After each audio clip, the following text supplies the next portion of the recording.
नमस्कार दोस्तों। आज हम बात करने जा रहे हैं छठ पूजा के उस पवित्र रहस्य की जो हर साल करोड़ों भक्त पूरी श्रद्धा के साथ निभाते हैं। पानी में खड़े होकर सूर्य देव को अर्घ देने की परंपरा। क्या आपने कभी सोचा है कि आखिर ऐसा क्यों किया जाता है? क्या केवल धार्मिक कारण है या इसके पीछे कोई गहरा वैज्ञानिक सत्य भी छिपा है? आइए जानते हैं इस प्राचीन परंपरा के दोनों पहलू, पौराणिक भी और वैज्ञानिक भी।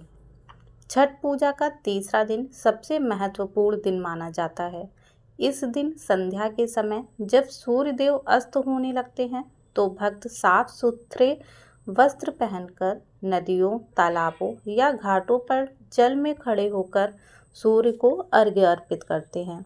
इस विधि को संध्या अर्घ्य कहा जाता है।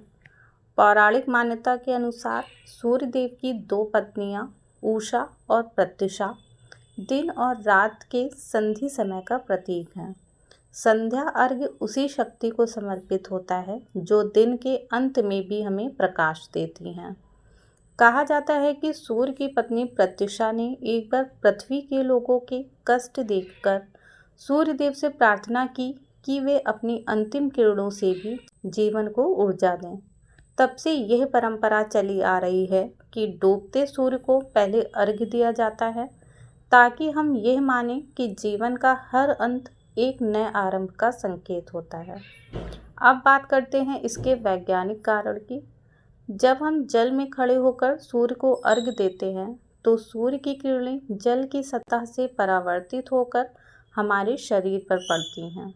ये परावर्तन हमारे शरीर की कोशिकाओं में सकारात्मक ऊर्जा उत्पन्न करता है। डूबते सूर्य के समय अल्ट्रावायलेट किरणें बहुत कम होती हैं और इंफ्रारेड किरणें अधिक, जो हमारे शरीर के लिए सबसे लाभदायक मानी जाती हैं।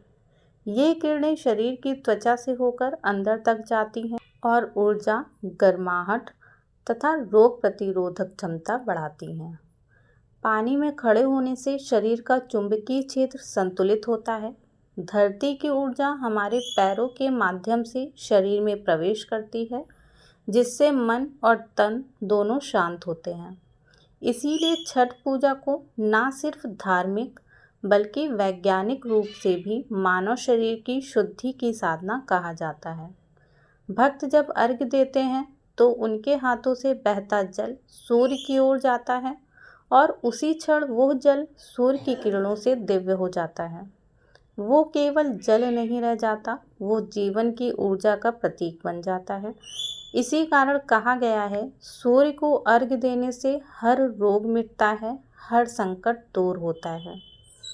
इस दिन की पूजा विधि में खास बात ये है कि इसमें किसी दिखावे की जगह केवल श्रद्धा, संयम और भक्ति होती है। भक्त उपवास रखते हैं, जल में घंटों खड़े रहते हैं और अपनी मनोकामना के लिए नहीं बल्कि प्रकृति और देवत्व के प्रति कृतज्ञता व्यक्त करते हैं। तो अगली बार जब आप छठ पूजा की इस दिव्य अवसर पर जल में खड़े होकर सूर्य को अर्घ्य दें तो ये याद रखिए, आप केवल एक पूजा नहीं कर रहे हैं बल्कि अपने शरीर, मन और आत्मा को ब्रह्मांड की ऊर्जा से जोड़ रहे हैं। अगर आपको ये वीडियो जानकारीपूर्ण और भक्तिपूर्ण लगा हो तो इसे लाइक करें, शेयर करें और कमेंट में लिखें जय सूर्यदेव, जय छठी मैया। और अगर आप ऐसे ही रहस्यमय भक्ति वीडियो रोज़ देखना चाहते हैं तो चैनल पौराणिक रहस्य को अभी सब्सक्राइब करें।